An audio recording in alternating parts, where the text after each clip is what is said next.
Parker Schnabel adjusts his season goal from 10,000 to 8,000 ounces. Parker Schnabel's mining season has reached a critical turning point. What started as an ambitious push for 10,000 ounces of gold has been met with major setbacks, forcing him to lower his goal to 8,000. But even that revised target is slipping away with paid dirt running low. Parker has been forced to make a tough decision, shutting down Big Red until enough material can be stockpiled to keep the plant running. That's it. We're shut down now, Parker admits.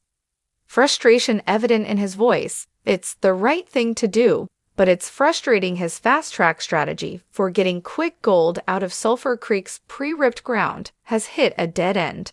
After just 1 week, his team is already stretched thin, and with only 3,500 ounces recovered so far, he now faces the reality that his original 10,000-ounce goal is completely out of reach. Lowering the target to 8,000 seems more realistic, but even that is far from guaranteed. With Sulphur Creek shut down, Parker is left running only 2 wash plants at Dominion Creek, where he's still searching for rich PID dirt.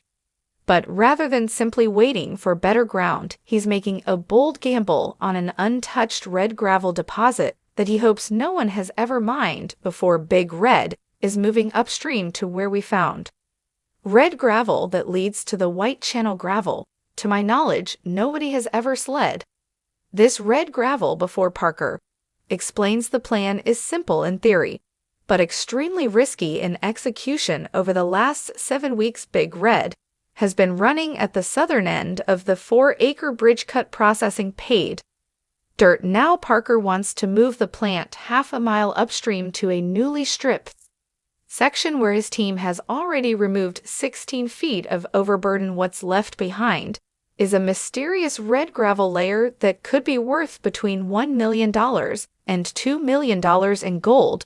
But the gamble comes with a calculated risk. Parker is stockpiling the red gravel for now, while leaving the frozen White Channel gravel to thaw for next season.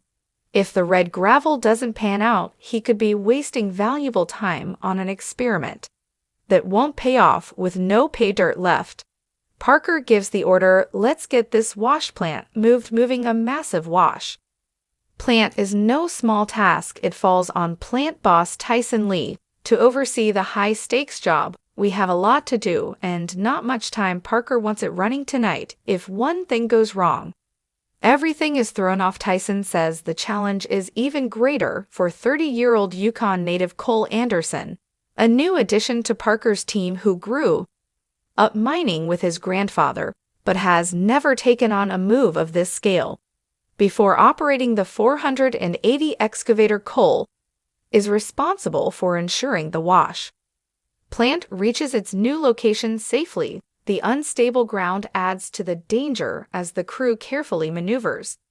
Big Red Tyson calls out, watch yourself.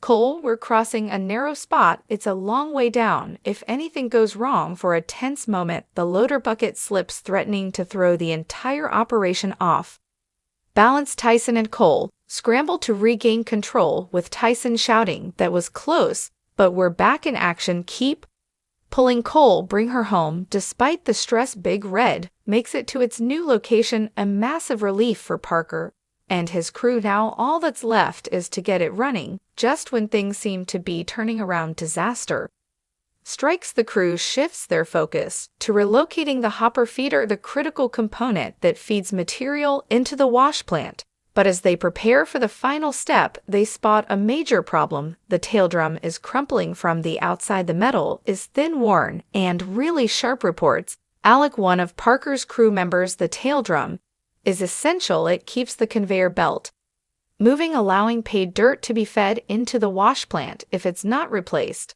immediately, the jagged edges could shred the belt, completely shutting the plant down indefinitely. How long do you need to fix it? Parker asks, only to get the worst news possible.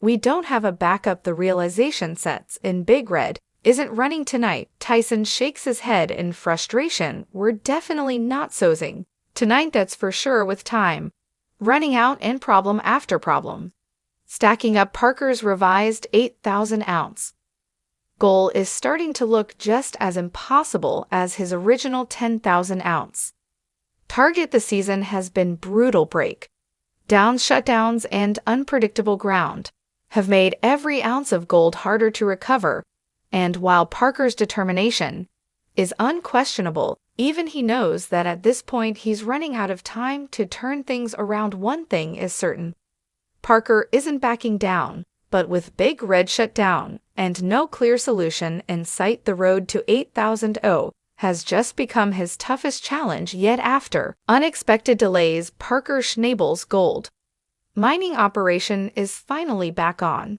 track. The team has battled equipment failures, uncertain pay dirt, and time slipping away, but now with a critical repair complete, Parker is ready to put his biggest gamble to the test: sourcing the mysterious red gravel at Dominion Creek's bridge cut. If the feeder hadn't needed repairs, we could have been sourcing already. Parker admits the delay has cost them precious time, but he knows there's no turning back now. With his 8,000 skull still looming, the only way forward is to dig in and hope the gamble pays off. Parker's plan is straightforward but risky: run Big Red on an untouched section of red gravel that might contain a massive gold deposit or nothing at all. The paid dirt here is different from what they've worked in the past, and there are no guarantees. We need to get that red gravel slid in gold in a jar, Parker says,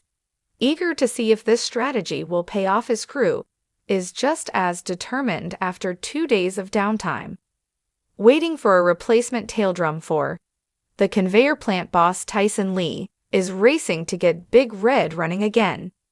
Night shift is arriving any second now, so we need this wash plant up and running. We're just waiting on Alec and Liam to finish with the hopper, explains in the laydown yard. The much-needed 200-pound tail drum has finally arrived. Alec and Liam waste no time hoisting it into place and removing the worn-out part that had been crippling their operation. We're doing this quick and dirty, Alec says as they slide the new drum into position. Every second counts. This repair is the only thing standing between them and a running wash plant. Here we go, Liam confirms as they lock the new drum into the hopper feeder. The team moves fast, positioning the feeder and making final adjustments. One of the crew members remarks, "It's starting to look like a wash plant again," as they tighten the last bolts and align the machinery. Finally, it's time. Alec gives the thumbs up and Parker steps in with no hesitation. He climbs into his loader and dumps in the first scoop of pay dirt. "Here goes nothing," Parker says, watching his Big Red roars back to life. Now the season's biggest gamble is in motion. Parker is betting everything on the idea that the red gravel holds enough gold to keep his operation flat. But it's a high-stakes move. No one knows for sure how rich this ground actually is. We have a lot of red gravel ahead of us too. SLO, maybe this is where all the gold has been hiding, Parker says, his voice carrying a mix of hope and uncertainty. With every hour that Big Red runs, the team inches closer to an answer. If the gamble pays off, Parker could salvage his season and hit the revised 8,000-ounce target. But if the red gravel doesn't deliver, it could spell disaster. As the first paid dirt washes through the soul, the crew watches intently. The fate of Parker's season now rests on what Big Red finds in the bridge cut, and there's no going back. Finally, Schnabel had both wash plants running at Dominion Creek, and after 4 days of sling, the team uncovered 136.6 ounces of gold valued at over $341,000 from the bridge cut, surpassing their expectations. Adding to the success, the long cut delivered an even bigger haul, producing 28,510 is worth more than $712,000, with a season best total so far. Schnabel remains optimistic. He's still pushing to add a third wash plant, aiming to maximize his gold recovery and push his season's haul Even higher,